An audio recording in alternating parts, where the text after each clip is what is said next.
नमस्कार, मैं हूँ पिया सिंह और आपके लिए लेकर आती हूँ ढेर सारी कहानियाँ। ये कहानी जो मैं आपको सुनाने जा रही हूँ इसका नाम है काश और इस कहानी की लेखिका है रत्ना पांडे जी। प्यार था, ख्याल था, चिंता भी थी, किंतु यदि कुछ नहीं था तो समय नहीं था, जो कभी किसी के लिए नहीं रुकता।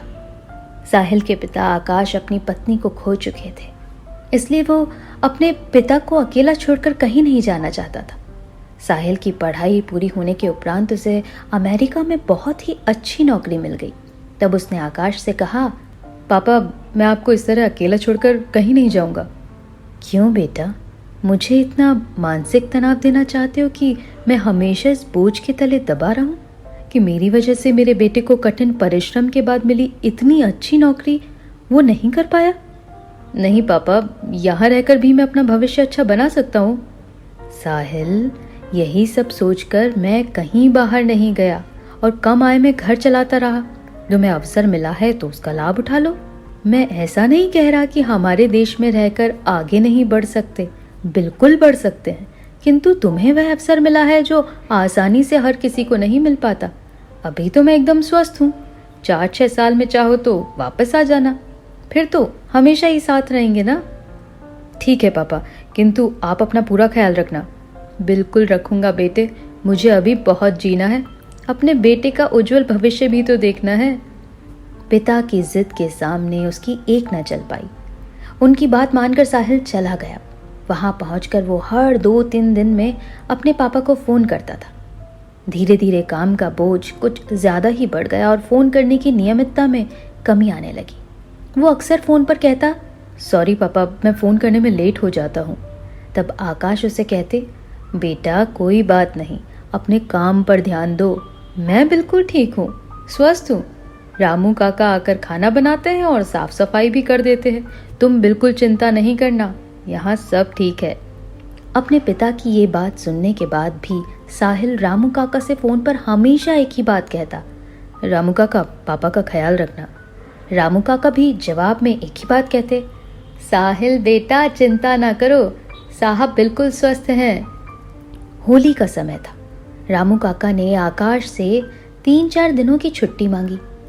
साहब त्योहार है, सोच रहा हूँ बीवी बच्चों को लेकर माँ बाप से मिलने गांव चला जाऊं, जल्दी ही वापस आ जाऊंगा, यदि आप हाँ कहें तो।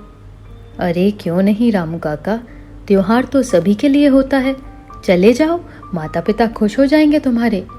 लेकिन साहब आप अकेले। बीच में ही आकाश ने बात काटते हुए कहा, रामू काका जाओ, मेरी चिंता नहीं करो, 3-4 दिनों में ही तो वापस आ जाओगे। मैं भी कुछ दिन होटल का खाना खाकर आनंद लूंगा, बहुत दिनों से तुम्हारे हाथ का खाना खाते खाते बोर हो गया हूँ। कहकर आकाश और रामू काका दोनों हंसने लगे। रामू काका होली मनाने के लिए अपने गांव चले गए। रामू काका के जाने के अगले दिन अचानक आकाश की तबीयत बिगड़ गई।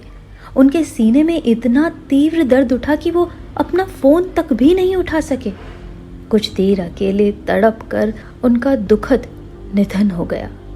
किसी को कुछ पता नहीं चला। 2 दिन तक उनका पार्थिव शरीर ऐसे ही पड़ा रहा। तीसरे दिन होली का त्योहार था। साहिल ने अपने पापा को होली की शुभकामनाएं देने के लिए फोन लगाया, किंतु फोन तो स्विच ऑफ हो चुका था। तब उसने रामू काका को फोन लगाया। रामू काका, पापा का फोन बंद आ रहा है, उनसे बोलो फोन को चार्जिंग में लगा दे और फिर मुझे कॉल करें। रामू काका ने कहा, साहिल बेटा मैं तो 3 दिनों के लिए गांव आया हूँ। अरे रामू काका, आप लोगों ने मुझे पहले क्यों नहीं बताया, मतलब पापा अकेले हैं? हाँ बेटा, मैं कल वापस पहुंच जाऊंगा। साहिल बार बार अपने पापा को फोन करता रहा, लेकिन उधर से कोई आवाज नहीं आने पर साहिल की चिंता बढ़ने लगी। उसने अपने दोस्त विशाल को फोन लगाकर कहा, विशाल यार पापा फोन नहीं उठा रहे हैं, जल्दी घर जाकर देख क्या हुआ है, मुझे बहुत डर लग रहा है। विशाल तुरंत आकाश के घर गया। घर अंदर से बंद था और बेहद बदबू आ रही थी। विशाल ने पुलिस को बुलवाकर दरवाजा खुलवाया। अंदर आकाश के पार्थिव शरीर को देखकर वो अवाक रह गया। अपनी नम आंखों से तब उसने साहिल को फोन करके सारी घटना से अवगत कराया। साहिल टूट गया, उसके सारे सपने बिखर गए जो उसने अपने पिता के लिए देखे थे। वो अगली फ्लाइट से ही अपने घर आने के लिए निकल गया, लेकिन भारत आने में उसे लगभग 24 घंटे लग गए। तब तक आकाश के पार्थिव शरीर को रख पाना असंभव था, अतः उनका अंतिम संस्कार हो चुका था। आकाश जब आया तो उसे खाली घर मिला। जहां मेहमान थे, रामू काका थे, पर जिसकी चाहत थी वही नहीं थे। पिता के पार्थिव शरीर के दर्शन तक न कर पाने वाले साहिल के मन में यदि कुछ था तो केवल पश्चाताप। उसकी आंखों में आंसू थे और उन आंसुओं के बोझ को सहन कर पाना कितना कठिन था, ये शायद इस तरह की घटना का सामना करने वाला एक बेटा ही समझ सकता था। तब बार बार उसके मन में केवल एक ही ख्याल आ रहा था कि काश मैं पापा से बात कर पाता। उस काश के साथ यदि कुछ था तो सिर्फ वो आंसू थे, जो शायद आंखों से तो सूख जाएंगे किंतु दिल से कभी भी सूख नहीं पाएंगे। दिल हमेशा अपने पिता की इस तरह की मृत्यु के लिए रोता रहेगा। उन्हें फोन नहीं कर पाने के दुख में साहिल घुटता रहेगा और मन में बार बार वही शब्द गूंजेगा, काश काश काश।